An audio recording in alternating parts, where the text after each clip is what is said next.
दोस्तों नमस्ते भाई, गुड इवनिंग, कैसे हैं आप लोग? क्या मैं आप लोगों को लाइव दिखाई दे रहा हूं? ठीक है? ठीक है बच्चों, चलिए शुरू करते हैं मेरे प्यारे भाई आज की कहानी। तो परसेंटेज की फर्स्ट बेसिक सीट हमने समाप्त करी, बहुत ही स्लो मैंने आपको पढ़ाया, मतलब हद से स्लो मैंने जीवन में कभी नहीं पढ़ाया। ठीक है भाई, जिसमें सारे बेसिक टाइप थे। परसेंटेज की सेकंड शीट है जिसमें मैं पूरे अर्थमेटिक मैथ का रामबाण कंसेप्ट आपको सिखाऊंगा। डेविएशन, डेविएशन एक ऐसा तरीका है जिससे आप अर्थमेटिक के बहुत बड़े-बड़े और कैलकुलेटिव सवालों को चुटकियों में कर सकते हो। ठीक है ना? और इस टेक्निक को मैंने ओवर सिंप्लीफाइड किया, वो हम इस सीट पे देखेंगे, ध्यान से चलेगा। टाइप वाइज टाइप हमेशा की तरह आपको सीक्वेंस में पढ़ाऊंगा। चलिए शुरू करते हैं सवाल नंबर 1 से। ठीक है ना? चीनी वाले सवाल आते हैं, फ्रेश फ्रूट वाला सवाल आता है, वो हम इसमें देखेंगे मेरे दोस्तों। चलेगा। फ्रेश फ्रूट में 68% वाटर है जबकि ड्राई फ्रूट्स में 20% वाटर है। कितने ड्राई फ्रूट्स प्राप्त किए जा सकते हैं 100 किलोग्राम फ्रेश फ्रूट से? आप समझे? क्या आप सवाल का मतलब समझे? देखिए जो ताजे फल होते हैं, जैसी बातों में पानी ज्यादा आता है। ठीक है? जो ताजे फल होते हैं मेरे दोस्तों, उनमें पानी ज्यादा होता है, लेकिन जब वो ताजे फल धीरे-धीरे टाइम के साथ सूखते हैं तो उसमें पानी की मात्रा कम हो जाती है। तो अगर आपके पास 100 किलोग्राम ताजे फल हो और ताजे फल में कितना पानी रहेगा बच्चों? 68% पानी रहेगा। जब उनसे सूखे फल बनाए जाएंगे तो सूखे फल में 20% पानी होगा। तो ये पूछा कि 100 किलोग्राम ताजे फलों से कितने किलोग्राम हमको मेरे प्यारे भाई ड्राई फ्रूट्स मिलेंगे? तो बेसिक सा कांसेप्ट है कि भाई अगर आप फलों को सुखाओगे तो पानी तो गायब हो जाएगा, लेकिन फलों में जो छिलका है, जो गूदा है ना, जो सॉलिड हिस्सा है जिसे आप खाते हो, उसकी मात्रा नहीं बदलेगी। पल्प मेरे प्यारे भाई कांस्टेंट रहेगा, पल्प की मात्रा जो है कांस्टेंट रहेगी। ये इस सवाल का लॉजिक है। भाई ताजे फल हो, जो फ्रेश फल हो, सूखे फल हो, जो गूदा है, जो उसमें पल्प है मेरे प्यारे भाई, जो छिलका जिसे आप खाते हो, उसकी मात्रा सेम रहेगी। आप बोलोगे हां जी सर बिल्कुल सही। बोला परसेंटेज से कितने क्वेश्चन आते हैं? मोनो परसेंटेज और रेशियो से सवाल तो एक ही आएगा, लेकिन परसेंटेज और रेशियो एक्सट्रीम इंपॉर्टेंट चैप्टर है, पूरे अर्थमेटिक मैथ की नींव है। ठीक है भाई, समझ में आया? सबसे ज्यादा टाइम किसमें लगता है? घर के पिलर बनाने में, बेस बनाने में लगता है। बुर्ज खलीफा की ऊपर के 50 फ्लोर बनाने में उतना टाइम नहीं लगा जितना बुर्ज खलीफा का बेस बनाने में लगा। तो इसलिए मैं ये कह रहा हूं कि बेशक स्लो चल दो, लेकिन आपको समझ में आना चाहिए। तो इस टाइप के सवाल में हमें कुछ नहीं करना, केवल पल्प को बराबर रखना है। अगर आपके पास 100 किलोग्राम ताजे फल हैं, 100 किलोग्राम ताजे फलों में कितना पानी है? 68% पानी है। अगर पानी 68% है तो 100 में से 68 घटाओ, 32% मेरे दोस्तों उसमें पल्प है। तो ताजे फल में इतना पल्प है मेरे प्यारे भाई। माने से डी किलोग्राम ड्राई फ्रूट्स मिलेंगे, डी किलोग्राम ड्राई फ्रूट्स मिलेंगे। ड्राई फ्रूट में 20% पानी है। अगर ड्राई फ्रूट्स में 20% पानी है तो ड्राई फ्रूट्स में पल्प कितना होगा? बाकी का 80% पल्प होगा। तो दिस शुड बी इक्वल। हम इसको इक्वल कर देंगे मेरे दोस्तों। क्लियर है?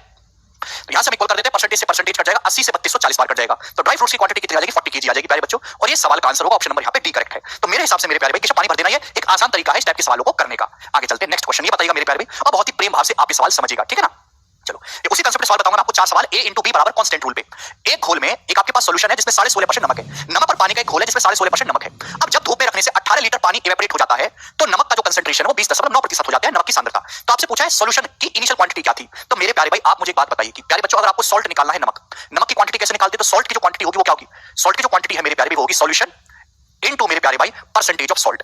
ये हो तो बड़ी बेसिक सी बात है जिसको हम कंसंट्रेशन बोलते हैं। जैसे भी सपोज एग्जांपल के लिए आपके पास 50 किलो में 50 किलो जो नमक पानी का घोल है एग्जांपल के लिए, और उसमें जो है मेरे दोस्तों एग्जांपल के लिए आपका 22% नमक है। तो नमक की क्वांटिटी क्या होगी? 50 किलो का 22% कितना है? 11 किलोग्राम उसमें नमक होगा। तो ऐसे तो निकालेंगे। तो सॉल्ट की जो क्वांटिटी होती है वो कैसे निकालेंगे? सॉल्यूशन की total quantity into percentage of salt. आप बोलोगे हां जी सर। ऐसी बातों को समझ में समय बर्बाद मत किया करो, एक बार में समझ लिया करो मेरे प्यारे भाई। अगर आपके पास नमक पानी का घोल है प्यारे भाई, अगर आप इसको धूप में रख दोगे, गर्म करोगे तो पानी तो उड़ जाएगा, नमक तो नहीं उड़ेगा ना, नमक तो उतना ही रहेगा। मतलब जितना नमक मेरे प्यारे भाई पहले था, नमक की क्वांटिटी उतनी ही रहेगी जितना नमक पहले था, सॉल्ट जितना पहले था अभी भी उतना ही रहेगा।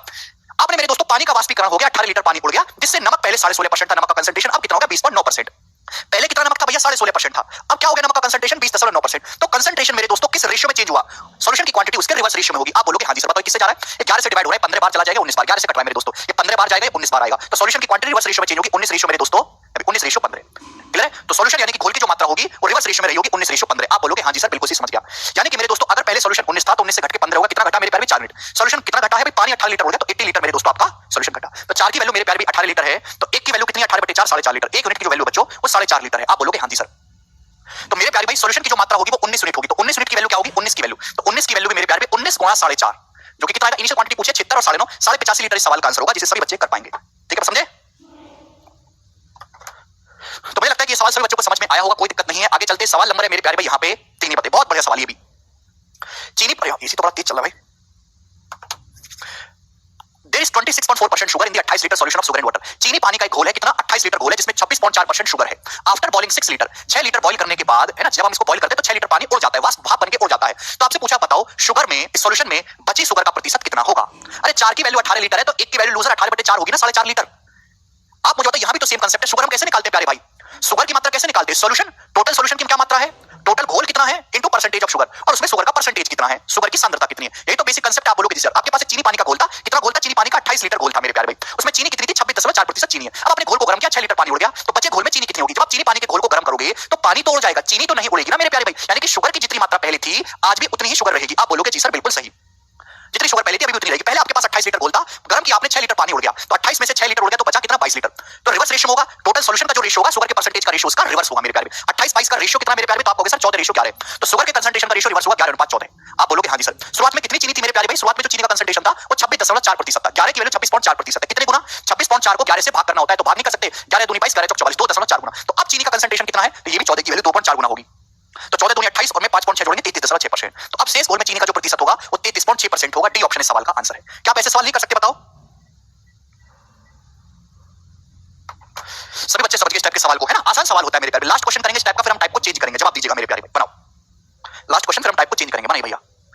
इन ए सिटी, एक शहर में 40% of the men are married. एक शहर में 40% आदमी शादीशुदा है एंड 25% वुमेन आर मैरिड, और 25% महिलाएं शादीशुदा हैं। कंसीडरिंग दैट, ये बात कंसीडर करते हुए, nobody is married more than once, कोई भी आदमी मेरे दोस्तों एक से ज्यादा शादी नहीं करता है ना? मतलब एक आदमी एक औरत आपस में शादी कर रहे हैं। What percentage of population is married, तो कितने परसेंट पॉपुलेशन मैरिड है? सर समझ नहीं आ रहा, स्लो पढ़ो बेटा, लूजर इससे स्लो नहीं पढ़ा सकता। मैं वैसा नहीं कर सकता कि आपको एक सवाल को मैं आधे घंटे तक समझाऊं। आपको समझ में आया ना आए, पर आपको एक स्पीड मेंटेन करनी पड़ेगी। हमें सिलेबस भी निपटाना है, 7-8 महीने में सारे टाइप भी कवर करने हैं। बाकी टीचरों की तरह नहीं मैं ऐसे मर मर के पढ़ाता हूं आपको चूजों की तरह, है? छोड़ छोड़ के अपने मुझे स्लो करने से अच्छा है कि आप अपने आप को फास्ट करो, घर से पढ़ के आओ, रिवीजन करो, बाद में देखो क्लास के बाद।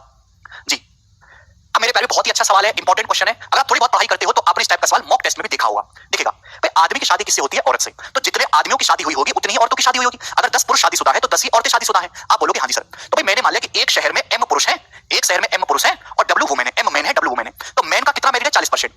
मेल पॉपुलेशन का 40% मैरिड है। आप बोलोगे हाँ जी सर। वुमेन में कितना मैरिड है? वुमेन का, महिलाओं का 25% मैरिड है। तो दिस शुड बी इक्वली बराबर होना चाहिए। आप बोलोगे हाँ जी सर। मैंने मान लिया कि शहर में टोटल एम आदमी है और डब्ल्यू औरतें, तो मैन का 40% मैरिड है और वुमेन का 25% मैरिड है। तो बराबर होना चाहिए। क्यों बराबर होना चाहिए? कि जितने आदमियों की शादी हुई है उतनी ही औरतों की शादी हुई है। तो यहां से मेन और वुमेन की संख्या का रेशियो आ जाएगा एम बटे डब्ल्यू। कितना आ जाएगा दोस्तों? 40 उधर चला गया, 25/40, 25 और 25/40 को काटेंगे तो 5/8, 5/8 आ गया। तो यानी कि शहर में आदमी और औरतों की संख्या का रेशियो आ गया बच्चों 5:8। यानी कि हम कह सकते हैं कि अगर शहर में मेरे प्यारे 5 आदमी हैं तो 8 औरतें हैं। लेकिन सवाल पूछा क्या है बताओ? शहर में टोटल कितने प्रतिशत लोग विवाहित हैं? आप बताओ मेरे दोस्तों। अगर मैं शहर में टोटल लोगों की बात करूं, मेरे प्यारे शहर में टोटल लोगों की बात करूं, तो टोटल कितने लोग हैं? 5 आदमी हैं, 8 औरतें। शहर में टोटल 13 लोग हैं बच्चों, 13 लोग शहर में टोटल है। घर से पढ़ के आया करो और ध्यान से सवाल को पढ़ा करो, केवल सॉल्यूशन मत देखा करो। अगर 5 आदमी 8 औरतें तो टोटल लोग कितने हुए? 13। पूछा कितने प्रतिशत विवाहित है? अभी तो बोला, सुनते क्यों नहीं हो ढंग से? कि भाई जितने आदमियों की शादी हुई होगी उतने ही औरतों की शादी हुई होगी। मैंने मान लिया शहर में एम आदमी है, डब्ल्यू महिला है, तो कितने आदमी की शादी हुई है? सवाल के अकॉर्डिंग 40% पुरुष विवाहित है, तो एम का 40% मैरिड है आदमी, फीमेल का 25% महिला मैरिड है। दिस शुड बी इक्वल, बराबर होना चाहिए। तो मेन और वुमेन की संख्या का रेशियो आ गया, यानी कि टोटल लोग 13 है। अब बताओ कहीं से भी सॉल्व कर सकते हो। सवाल में बोला 40% पुरुष विवाहित है। पुरुष है कितने बच्चों? 5। कितने लोग हैं? 5। 5 का 40% विवाहित है मेरे प्यारे भाई। आप बोलोगे हाँ जी सर। तो 5 का 40% होता कितना है? 2। यानी कि 2 आदमियों की शादी हुई है। मेल है कितने? 5। विवाहित कितने? 40%। तो 5 का 40% कितना होता है? 2। यानी कि 2 आदमियों की शादी हुई है तो 2 ही औरतों की शादी हुई होगी। अगर 2 मेल मैरिड है तो 2 ही फीमेल मैरिड होंगी। तो टोटल मैरिड लोग कितने हो गए? 4। आपको फीमेल का कैलकुलेट करने की जरूरत नहीं है क्योंकि टोटल मैरिड लोग 4 हो गए। 13 टोटल आदमी है जिसमें से 4 आपके मैरिड हैं। परसेंटेज में कितना? इंटू 100%। ये सवाल का आंसर आएगा। तो लगभग कितना आएगा? 13 या 39, 0 और 10 बचेगा 13 104। तो अप्रॉक्स 30.8% मैरिड लोग हैं और यही सवाल का आंसर है। सी ऑप्शन करेक्ट है। बात समाप्त। कुछ भी नहीं है मेरे दोस्तों इस सवाल में, बेसिक सी बात थी, पर वही है जो सवाल को ढंग से पढ़े और समझे। ठीक है, इसी के साथ ये वाला टाइप समाप्त होता है। अगला टाइप मैं मेरे प्यारे भाई यहाँ पे शुरू करने वाला हूँ, एक्सप्लेन करने वाला हूँ। बच्चों प्यार से समझिएगा सभी लोग, ठीक है ना?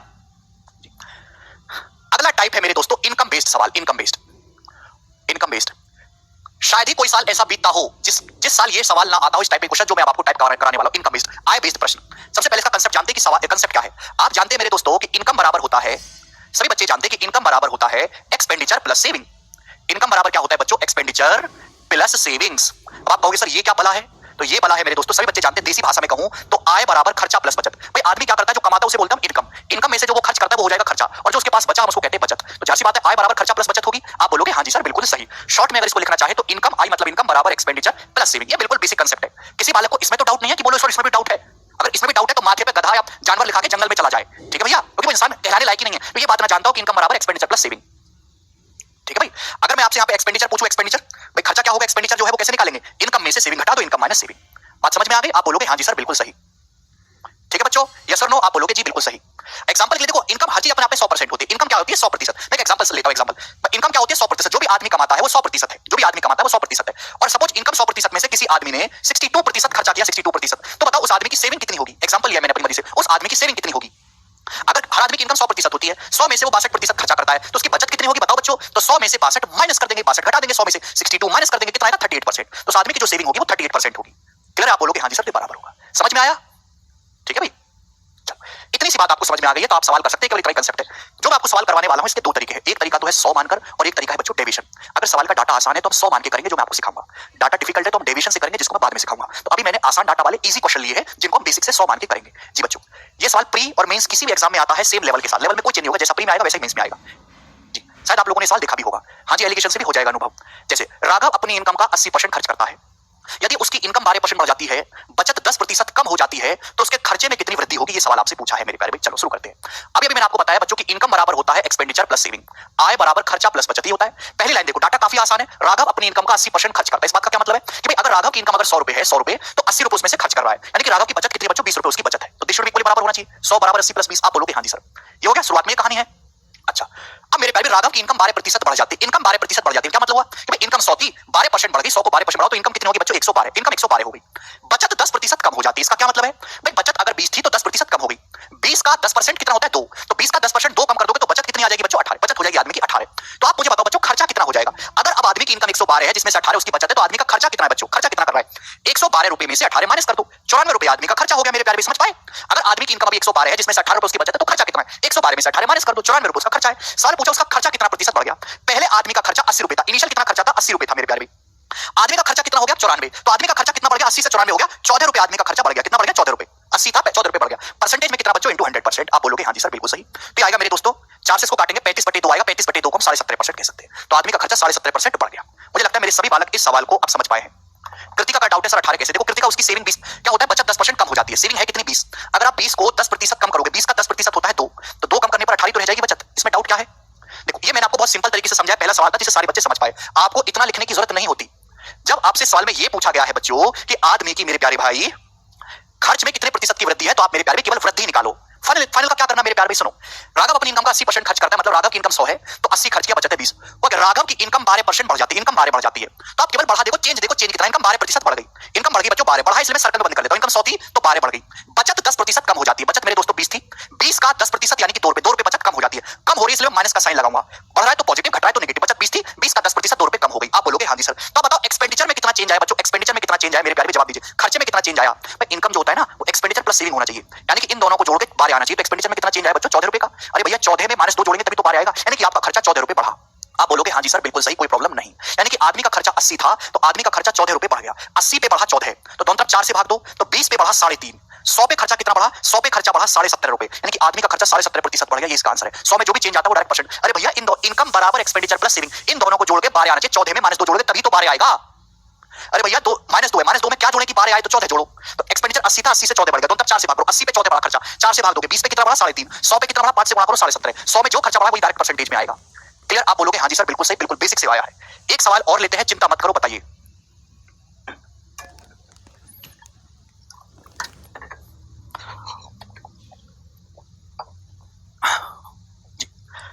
अनु अपनी मंथली इनकम का 68% खर्च करते हैं। उसकी इनकम 20% बढ़ती है, बचत 9 सही 3/8% बढ़ती है, तो उसका मंथली खर्चा कितने परसेंट बढ़ेगा? अब देखो मेरे दोस्तों, सेम टाइप का एक और सवाल करवा रहा हूं। आप देखो इनकम बराबर एक्सपेंडिचर प्लस सेविंग, डाटा काफी आसान है, 100 मान के करेंगे।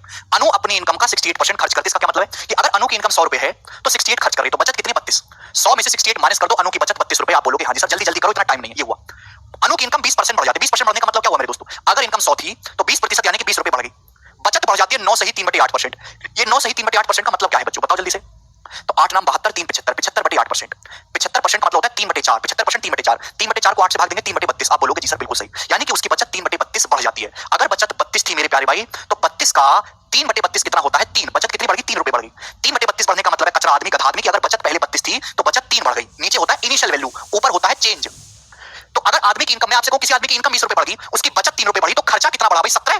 भाई 3 में क्या जोड़ने की 20 आई? 17 रुपए खर्चा बढ़ा होगा, 17 प्लस 3 मिलाकर 20 होना चाहिए। तो एक्सपेंडिचर 68 था, 68 पे 70 रुपए एक्सपेंडिचर बढ़ गया, यानी कि कितना? 1/4। तो आदमी का एक्सपेंडिचर कितना बढ़ा? 1/4। 68 का 1/4 17, ठीक है, 1/4 मतलब 25%। तो आदमी का एक्सपेंडिचर 25% बढ़ गया। ये सवाल का आंसर है, जिसे सभी बच्चे समझ पाए। अगला सवाल ये बताइएगा, ठीक है। नेक्स्ट क्वेश्चन देखेंगे, जल्दी बनाओ।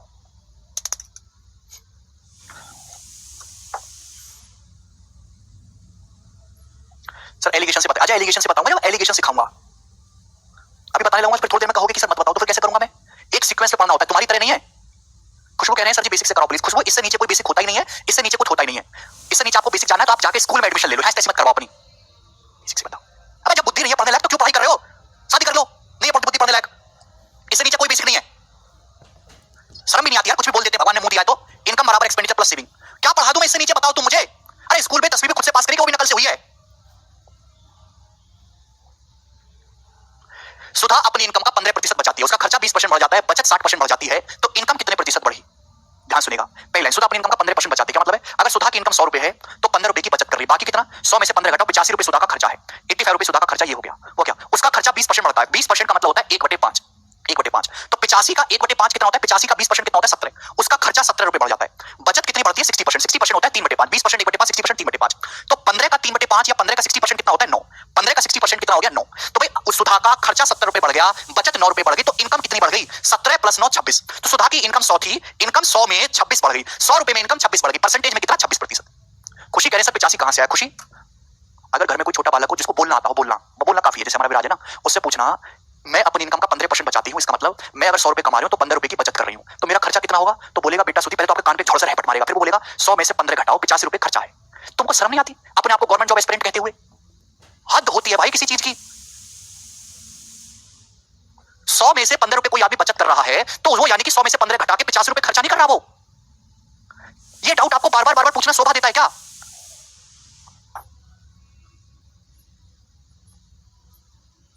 आगे चलो, नेक्स्ट सवाल बने जल्दी से। नेक्स्ट क्वेश्चन फटाफट बनाओ, क्या उत्तर है इस सवाल का?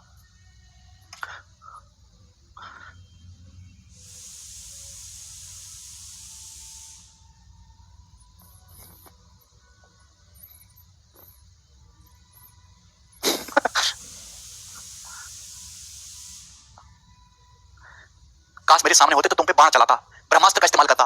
एक आदमी अपनी इनकम का 72% खर्च करता है। हद होती है भाई। एक आदमी अपनी इनकम का 72% खर्च करता है। पहली लाइन देखो, इस बात का मतलब क्या है? इनकम बराबर होता है एक्सपेंडिचर प्लस सेविंग, आय बराबर खर्चा प्लस बचत। कोई आदमी अपनी इनकम का 72% खर्च कर रहा है, इसका मतलब क्या है कि अगर किसी आदमी की इनकम 100 रुपए है तो 100 में से 72 रुपए वो खर्च कर रहा है, तो उसकी बचत कितनी है? 100 में से 72 घटा दो, 28 रुपए उस आदमी की बचत है। ये पहली लाइन में बोला गया है। अब अगली लाइन देखो, उसकी आय 28% बढ़ जाती है। मतलब क्या हुआ? अगर उसकी इनकम 100 थी तो 100 का 28%, 28 रुपए बढ़ गई। मैं सर्कल में क्या लिख रहा हूं? कितना कितना चेंज आया? इनकम कितना चेंज आया? 28 रुपए बढ़ी।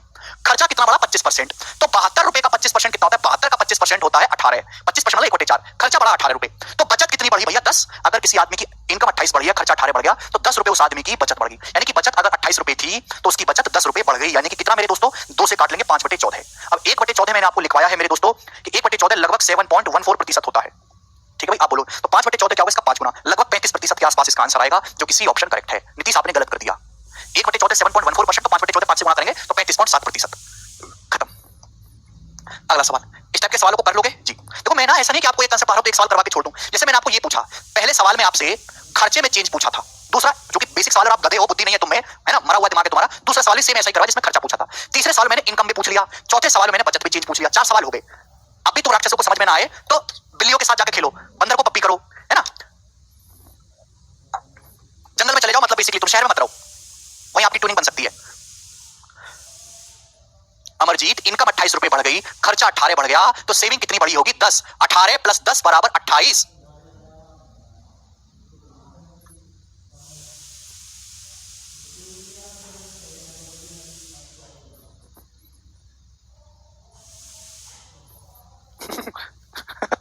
जी नेक्स्ट मेरे प्यारे भाई, हल्का सा चेंज है सवाल में, हर एक उसमें थोड़ा थोड़ा चेंज करूंगा। ऐसा नहीं कि मैं एक टाइप से हो गया तो उसमें सेम ही लैंग्वेज का सवाल घसीटते रहे।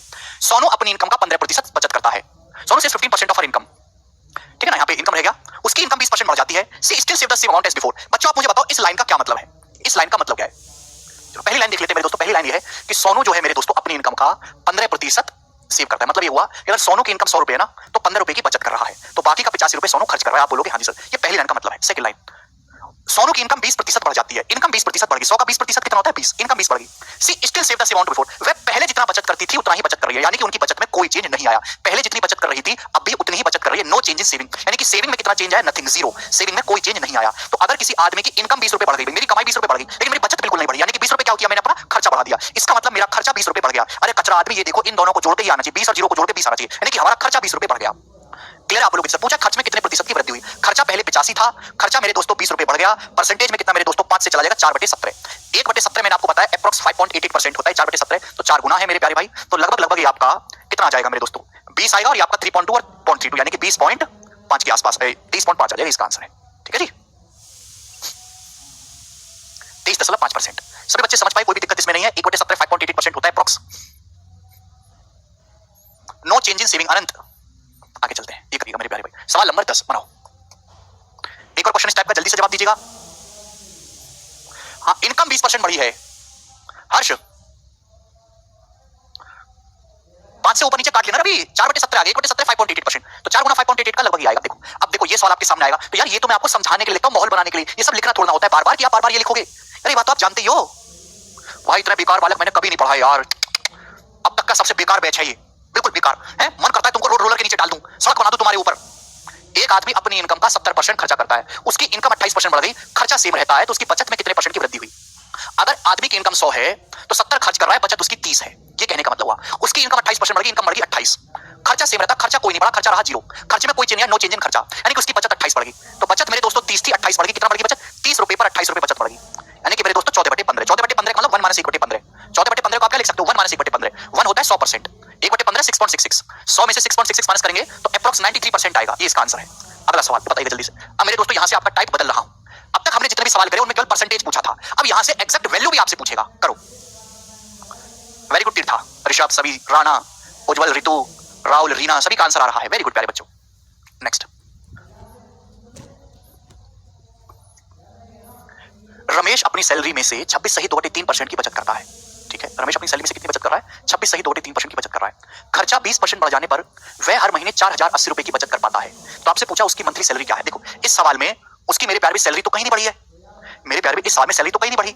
रमेश अपनी सैलरी का ध्यान से सुनिएगा, इनकम बराबर होता है बच्चों एक्सपेंडिचर प्लस सेविंग, ये सभी बच्चे जानते हैं। अब यहाँ पे डाटा टिपी करे तो पहले फ्रैक्शन में कन्वर्ट करो। रमेश अपनी सैलरी का 26 सही 2/3% बचाता है, क्या मतलब 26 सही 2/3 का? 4/15, 1/15 6 सही 2/3% होता है, उसका 4 गुना। रमेश अपनी सैलरी का 4/15 बचाता है।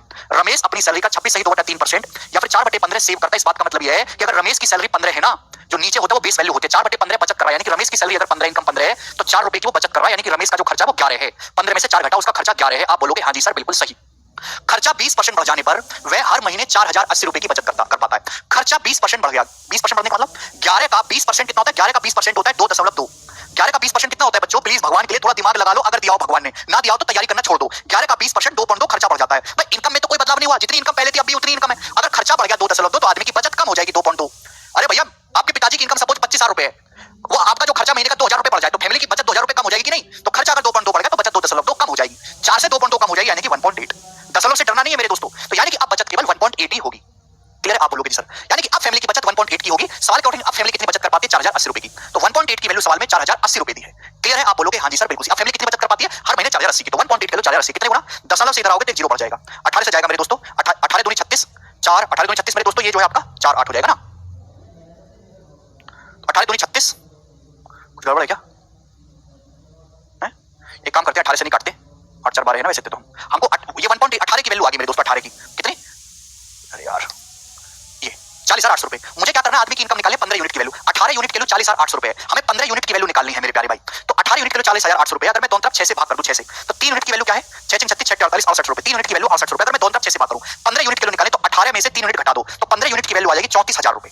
15 यूनिट की वैल्यू कितना है बच्चों? 34,000 रुपए। तो आदमी की जो इनकम है वो 34,000 रुपए है। ये भी तरीका होता है मेरे दोस्तों कैलकुलेट करने का, वो आप 18 से भाग करके तो कर ही लोगे, बच्चों ने कर लिया। आपको 1.8 की वैल्यू दी है तो 18 की वैल्यू क्या होगी? 0 बढ़ा देंगे। आपको निकाला है आदमी की इनकम 15 यूनिट की वैल्यू, तो 18 की वैल्यू दी है 15 की निकालनी है, तो 18 में से 3 घटा दोगे 15 यूनिट आएगा। तो मेरे दोस्तों 18 यूनिट की वैल्यू दोनों तरफ 6 से भाग कर दो, 6 से दोनों तरफ भाग करेंगे, 6 से क्यों करेंगे कचरा आदमी? क्योंकि 18 को 6 से भाग करके 3 आता है, तो 6 से भाग करेंगे तो 6 6 36 6 48 68 रुपए माइनस कर दो, तो 15 यूनिट की वैल्यू क्या आएगी? 40,800 में 6700 माइनस करेंगे 34,000 रुपए आदमी की इनकम आएगी 15 यूनिट की वैल्यू। ये आंसर है। बताओ कितना बढ़िया सवाल एग्जामिनर ने पूछा है। अगला सवाल हम बनाएंगे, सवाल नंबर है बच्चों यहां पर 12 करेंगे जी, ये बनाएगा, करो स्टूडेंट। अनिल की इनकम 45,000 रुपए है, ठीक है कोई प्रॉब्लम नहीं। अनिल अपनी इनकम का 16% बचत कर रहा है, उसकी इनकम 5% घट जाती है, खर्चा 2% बढ़ जाता है, तो उसकी बचत में कितने का चेंज आएगी? उसकी बचत में कितने रुपए की कमी आएगी? ये सवाल है। देखिए यहाँ पे परसेंटेज तो पूछा नहीं है, एक्जैक्ट वैल्यू पूछी है। एक्जैक्ट वैल्यू पूछी जाए ना तो 100, डाटा आसान है, 100 मान के करना ही बेस्ट होता है। ऐसे सवाल को आपको एलिगेशन डेविएशन से भी नहीं करना, 100 मान के करना है, क्योंकि 100 एक ऐसा तरीका जहां सब कुछ अलग अलग दिखाई देता है। अनिल अपनी इनकम का 16% बचाता है। जैसे मैंने मान लिया कि अगर अनिल की इनकम 100 है तो 100 में से वो 16 रुपए की बचत कर रहा है, यानी कि 84 रुपए उसका खर्चा है। 100 में से 16 घटाओ, 84 रुपए अनिल का खर्चा है।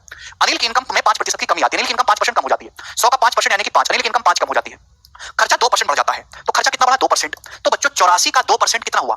84 का 2% कितना हुआ? 1.68। आप बोलोगे जी सर बिल्कुल सही, खर्चा 1.68 बढ़ गया। 84 का 2%, 2 चौक 8, 2 16 1.68। तो आप मुझे बताओ बचत में कितनी चेंज आएगा? भाई इन दोनों का योग करके -5 आना चाहिए। आदमी की इनकम 5 कम हो जाती है, खर्चा 1.68 बढ़ जाता है, तो बचत में कितना चेंज आएगा? -5 में से 1.68 घटाएंगे, माइनस का 6.68, 1.68 में -6.68 ऐड करेंगे तभी तो -5 आएगा। आप बोलोगे हाँ जी सर, इन दोनों को योग करके -5 आना चाहिए। ये माइनस साइन केवल इसलिए लगा है कि सेविंग आपकी कम हुई है, घट गई है। क्लियर है? आपसे ही पूछा है 6.68। अनिल की इनकम कितनी दी है? 45,000। तो अनिल की इनकम है कितनी है? इनिशियल इनकम है 100, 100 की वैल्यू सवाल में 45,000 रुपए दे रखी है, कितने गुना? 450 गुना। तो 1 यूनिट की वैल्यू 450 रुपए बच्चों, 1 यूनिट की वैल्यू 450 रुपए। आपसे 6.68 की वैल्यू पूछी है तो 6.68 गुना 450 रुपए आएगा, ये सवाल का आंसर है। ठीक है, ये पूरी कैलकुलेशन है। हालांकि 450 में 9 छुपा होता है, 9 से कटने वाला होगा, 9 से नहीं कटता, ना ये 9 से कटता, ना ये 9 से कटता, ये 9 से कटने वाला होगा, बी ऑप्शन। ठीक है भाई, एक ही ऑप्शन है सर, कैसे -5 आता है, कैसे पता करें, कितना माइनस करें। अनुराग का डाउट है सर, कैसे -5 आता है, कैसे पता करें, कितना माइनस करें। अनुराग भाई हाथ जुड़वा लो, पांव पुजवा लो, तुमको पता नहीं करना, सवाल तुमको पता करने के लिए बोलेगा। कृपया सवाल को ढंग से पढ़ो, माथे में आंख दियो। अंधे हो तो मेरी तुमसे सहानुभूति है, और अंधे ना हो तो सवालों मैं फोड़ देता हूं तुम्हारी आंख, क्योंकि आंख होने का तुम्हारे माथे में कोई फायदा दिख नहीं रहा मुझे, तो उनका क्यों रखना। कचरा आदमी। अरे गंदी गंदी गालियां तुमको देना चाहता हूं, टीचर हूं, मर्यादा में रहता हूं, इसलिए दे नहीं पाता। कॉलेज टाइम में होता तो दे देता। वैसे अगर तुमको जितनी गंदी गालियां आती हो, दे लो खुद को दे लो, ठीक है, समझ लेना, मैंने दी है, मेरी तरफ से तुम्हारे लिए गिफ्ट। साल में साफ बोला है, कचरा यदि उसकी इनकम में 5% की कमी होती है, कमी हो रही है, घट रही है, तो इसलिए माइनस लगा है। इनकम में 5% की कमी हुई है, इनकम है 100 का 5% 5 ही तो होता है। कितनी बार बताऊं?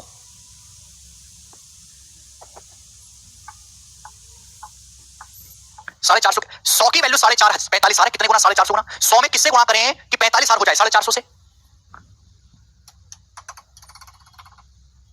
आगे चलते हैं, नेक्स्ट सवाल नंबर है आपके सामने यहां पर 13 नंबर सवाल। जी बच्चों, इसका जवाब दीजिएगा कैसे करेंगे, और finest question this is, yes solve करो मेरे प्यारे भाई। अब यहां पे थोड़ी टिपिकल परसेंटेज है, बनाइए।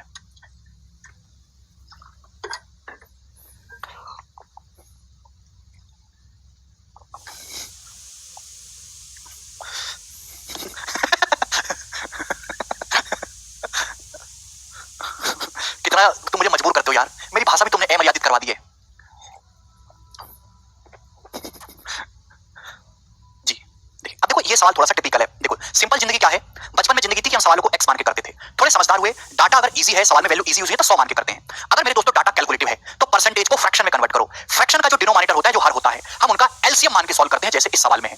राजू की जो इनकम है उसके खर्च से 44.44% ज्यादा। इस बात का क्या मतलब है? 44.44% की फ्रैक्शन वैल्यू होती है 4/9, 1/9 11.11%, 4/9 44.44%, ठीक है ना। अब देखो बच्चों, इनकम बराबर होता है, हर कोई स्टूडेंट जानता है, एक्सपेंडिचर प्लस सेविंग। पहली लाइन को ध्यान से देखो, पहली लाइन है कि राजू की जो इनकम है उसके खर्च से 4/9 ज्यादा, खर्च से, यानी कि राजू का खर्चा अगर 9 है तो इनकम 4 ज्यादा है 13, यानी कि राजू की बचत कितनी है 4। 9 में 4 जोड़ेंगे तभी 13 आएगा। आप बोलोगे हाँ जी सर, ये रेशियो आ गया। ये क्या, ये इनकम एक्सपेंडिचर और सेविंग का रेशियो है 13 9 4। धीरे धीरे लेवल बढ़ेगा। हुआ क्या, आप अगली लाइन देखो, राजू की इनकम 60% बढ़ती है, 60% मतलब 3/5, और उसका खर्चा 70% बढ़ता है। 70% का मतलब मेरे दोस्तों 7/10। राजू का खर्चा 7/10 बढ़ता है, इनकम 60% बढ़ती है 3/5, खर्चा 70% बढ़ता है 7/10, तो उसकी बचत 12,000 रुपए बढ़ जाती है। तो उसके इनिशियल बचत और प्रारंभिक बचत का अंतर बताओ। अब मेरे प्यारे भाई ध्यान से सुनिएगा, मेरे प्यारे भाई लॉजिकली समझिएगा, लॉजिकली यहां क्या आ रहा है मेरे दोस्तों, मुझे इनकम को बढ़ाना है 60%, 3/5 आ रहा है, मुझे खर्चे को बढ़ाना है 70%/10 आ रहा है। देखो अगर मैं इनकम को 60% बढ़ाऊंगा, 13 का 3/5, देखिए अगर मैं इनकम का 13 का 3/5 बढ़ाऊंगा तो दशमलव में जाएगा कि नहीं जाएगा, खर्चे का 70% निकालूंगा दशमलव में जाएगा कि नहीं जाएगा। तो भाई मुझे 5 भी करना है, 10 भी करना है, तो क्यों ना 5 और 10 का एलसीएम होता है 10। ये रेशियो, पूरे रेशियो को 10 से गुणा कर दो, पूरे रेशियो को क्या करो 10 से गुणा कर दो, जिससे आपकी कैलकुलेशन इजी रहे। मेरे प्यारे भाई समझ में आ गया? आप बोलोगे हाँ जी सर, इससे मेरे दोस्तों की कैलकुलेशन आसान रहेगी। क्यों आसान रहेगी? क्योंकि 10 से अगर नंबर में गुणा रहेगी तो 5 करना या 10 करना इजी रहेगा। तो इस वजह से मेरे प्यारे भाई हमने ऐसा किया। अब तो ये इनकम एक्सपेंडिचर सेविंग का रेशियो है। अब सुनो मेरे दोस्तों क्या हुआ सवाल में, इनकम 60% बढ़ जाती है, इनकम 130, 130 का 60% कितना होता है? देखो परसेंटेज से 2 जीरो काट लेते, 2 जीरो 13 78, यानी कि 78 बढ़ गई इनकम। खर्चा 70% बढ़ जाता है, कितना? 90 का 70%, 90 का 70% होता है 63, 63, खर्चा 63 बढ़ जाता है। तो बचत कितनी बड़ी होगी बच्चों? बचत 78 में से 63 माइनस कर देंगे 15, बचत बड़ी होगी मेरे प्यारे भाई 15। आप बोलोगे जी सर बिल्कुल सही, बचत कितनी बढ़ी है? 12,000 रुपए। सवाल के अकॉर्डिंग बचत बढ़ी कितनी बच्चों? 12,000 रुपए। तो 15 की जो वैल्यू है वो 12,000 रुपए। स्टूडेंट्स कितने गुना? तो 15 8 120, 800 गुना, 800 गुना, 800 गुना है। आपसे पूछा है इनिशियल एक्सपेंडिचर और इनिशियल सेविंग का डिफरेंस, शुरुआती बचत और शुरुआती खर्चे का डिफरेंस। शुरू में बचत 90 है, खर्चा 40 है, इन दोनों का डिफरेंस है बच्चों 50। तो 50 यूनिट की वैल्यू पूछिए मेरे प्यारे भाई, इसकी वैल्यू भी आपसे 800 गुना होगी। 50 की वैल्यू 800 गुना करेंगे तो 40,000 रुपए सवाल का आंसर है। 50 का 800 गुना 40,000 रुपीज, ए ऑप्शन एकदम करेक्ट बनता है। कुमार गहरे सर, गांव से सीजल निकाल सकते हैं प्लीज बताएं कि तुम्हारे गांव ने तुम्हारी टांग पकड़ रखी है सीजल निकालने को, तुम्हारे गांव ने तुम्हारे दिमाग पे कंट्रोल कर लिया है क्या? न जाने कितने ढेरों इंस्पेक्टर है जो गांव से निकले हैं। 4/8 कहां से आया? 11.11% नितेश 1/9 होता है, 11.11% का 4 गुना है 44.44%, तो 4/9। फ्रैक्शन से परसेंटेज, परसेंटेज से फ्रैक्शन आपको सिखाया है, कर पाओगे?